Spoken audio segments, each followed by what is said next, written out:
Oh, I know that sound. It's time for the Beer and News Report. Hi, and welcome to the Beer and News Report. Cheers. Today I'm drinking Rain, and it's by the Pure Brewing Company out of San Diego, California. I'm drinking it because we've been getting a ton of rain. Hopefully the season's almost over. I know usually in April it calms down.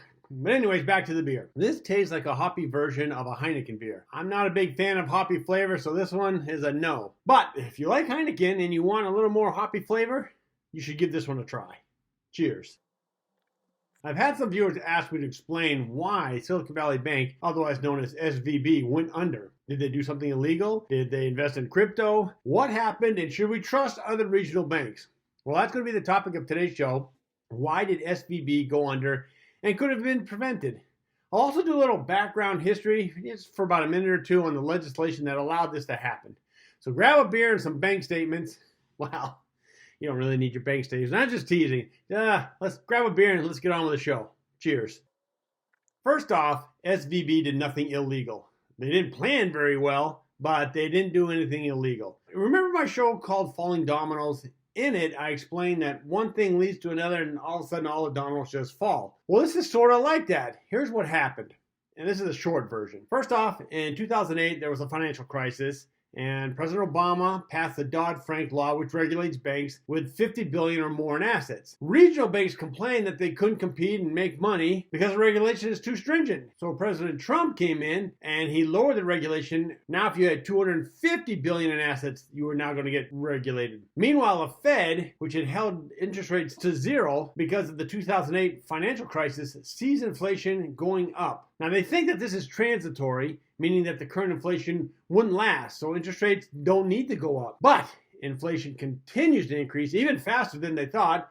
The Fed backpedals and now says, well, we're going to be really aggressive with interest rates, and the Fed increases interest rates faster than it ever has. SVB and other banks get slammed because they didn't think the Fed was going to increase interest rates. And because the Fed said that inflation was transitory, SVB and a bunch of other regional banks invested in long-term treasury bonds. Now you come to today, depositors at SVB start to pull their money. And SVB has to sell their bonds at a loss. Eventually there's a run on SVB and they have to declare bankruptcy. That's what happened in a nutshell. Now, let's have a drink and take a look at these points more in depth. Cheers. The 2008 financial crisis, let's be clear, it's not happening right now. That's a totally different thing than what SVB is going through. The 2000 financial crisis was way bigger than this, but what came out of it was more bank regulations. On July 21st, 2010, the Dodd-Frank Wall Street Reform and Consumer Protection Act was passed and then signed into law by then President Obama. This legislation was proposed by Congressman Barney Frank and Senator Chris Dodd, now called the Dodd-Frank Act. Because of the bailout of the banks at this time, measures were enacted to stress test banks with $50 billion or more in assets.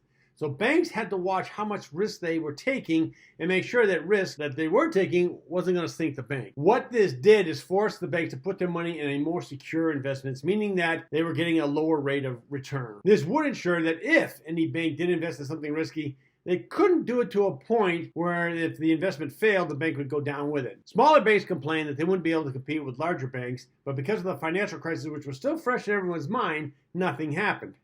Point of reference, at the time, I was banking at Washington Mutual, which is bigger than SVB, and it went under only to be scooped up by Chase Bank. Yeah, so now I'm a Chase Bank customer. Cheers.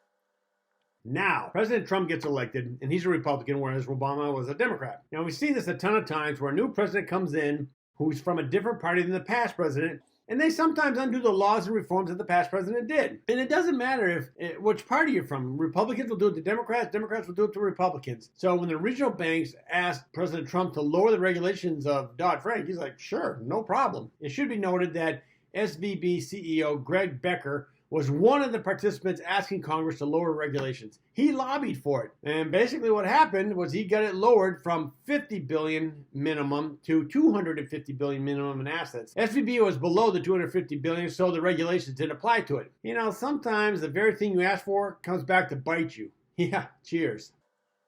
The whole time this was happening, The Fed has lowered interest rates to zero to try and stimulate the economy. It was working, and by 2016, the Fed started to raise interest rates slowly. It got over 2%, but then COVID hit, and the Fed dropped it back down to zero again. So for the next year or so, the economy crashed, right? Millions of people are laid off, restaurants shut down, no one leaves their houses, so factories stop making products that sell off their inventory. Roughly about 2 years passed, and now we have the vaccine. Majority of people have some defense against COVID, and everything starts to open up again.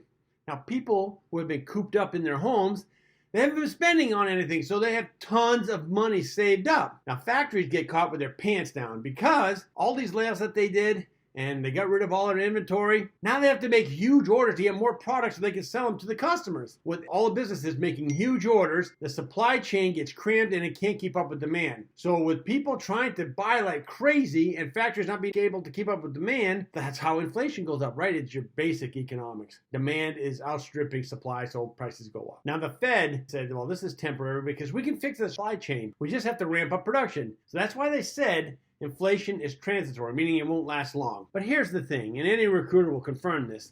It takes a long time to hire new people. Sure, you can cut a workforce in a day, but to rebuild it takes months, maybe even years, depending on how many people you cut. So the Fed now gets caught with their pants down and had to make up for lost time. That's why they had to raise interest rates faster than any time before. But to go from saying inflation is transitory to increasing interest rates faster than ever before, it has consequences that we're now seeing. Yeah. Cheers. Banks, like any other business, are trying to make as much money as possible so they can grow and be healthy. So when interest rates are low and it doesn't look like they're going to go up anytime soon, you invest in longer-term bonds because they pay a higher rate of interest. Even when the Fed started to raise rates in 2016, they did it slowly, and banks could work around this and not get hurt. Which brings us to the question, how do you get hurt if you invest in US Treasuries? Because we all know that US Treasuries never default. Technically, you can't if you hold the bond to maturity, right? Then all your money comes back. Let's take a look on how bonds work. Here's a Treasury bond priced at $1,000 and the issue date is 2020. It's for 10 years and has a 2% yield. Now 3 years go by and we have another Treasury bond which is issued in 2023 for again 10 years, but now it has a 4% yield. Let's compare the two bonds. Both were purchased at $1,000.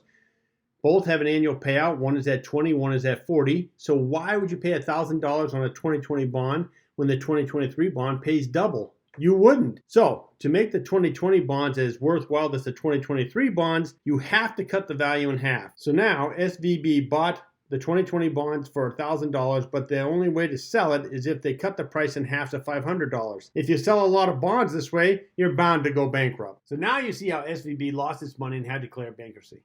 No bank keeps all its depositors' money at the bank. It loans it out or it makes other investments to get some return on that money, and that's how it becomes profitable. Because of this, a run on any bank has the potential to bankrupt it. That's why the US Treasury Department and the FDIC decided to insure the full amount of the depositors at SVB. They had to make sure that the depositors at other regional banks didn't get scared and pull their money out of those banks, which would cause more runs on banks and then more bankruptcies. While I agree with what they did, there is a downside to it. Yeah, cheers. By insuring all the depositors, the Treasury has introduced a moral hazard into the banking system. If all banks feel that if you make a mistake, you don't have to worry about the Treasury Department will bail you out, they're going to continue to make risky investments. There has to be some punishment, and that's why SVB went bankrupt. If you make a risky investment and you have to be bailed out to protect the system, then you're going to lose your business. Those assets will go to another bank, and you have to find a new job, preferably not in banking. And that's what happened, right? First Citizen Bank bought SVB and got all their assets. But what assets did they get? I thought they went bankrupt. Well, here's how it works. When there's a run on a bank, the bank will start selling off its assets, in this case, Treasury bonds, and they're doing it to make cash to give to the depositor. At some point, the bank calculates, hey, the losses that we have been taking have now wiped out all our profits, and we're now at a loss. So they stop selling those assets and they just declare bankruptcy. These leftover assets is what the First Citizen Bank got. This isn't confirmed, but what I read on the internet is they got somewhere between $70 to $100 billion. That basically doubled the size of that bank overnight, and their stock price rose by 54% the next day. It is said that the owners of the bank made $2.7 billion in this deal. You know, that's not bad for a day's work. Cheers. Well, as you can see, my beer's almost empty. That means we're at the end of the show. If you want to contact me, I can be reached at this email address. I hope you had a good time, and I hope you have a better understanding of how banks work. And if you can afford it, the next time a bank goofs up and declares bankruptcy, I think you should buy it. Anyways, I hope you had a good time watching this. If you did, please click that like button. Of course, if you want to get notified of new shows, you click that subscribe button and the little bell icon next to it. This will notify you when a new show's been posted. Till then, keep your beer cold and the interest hot. Cheers.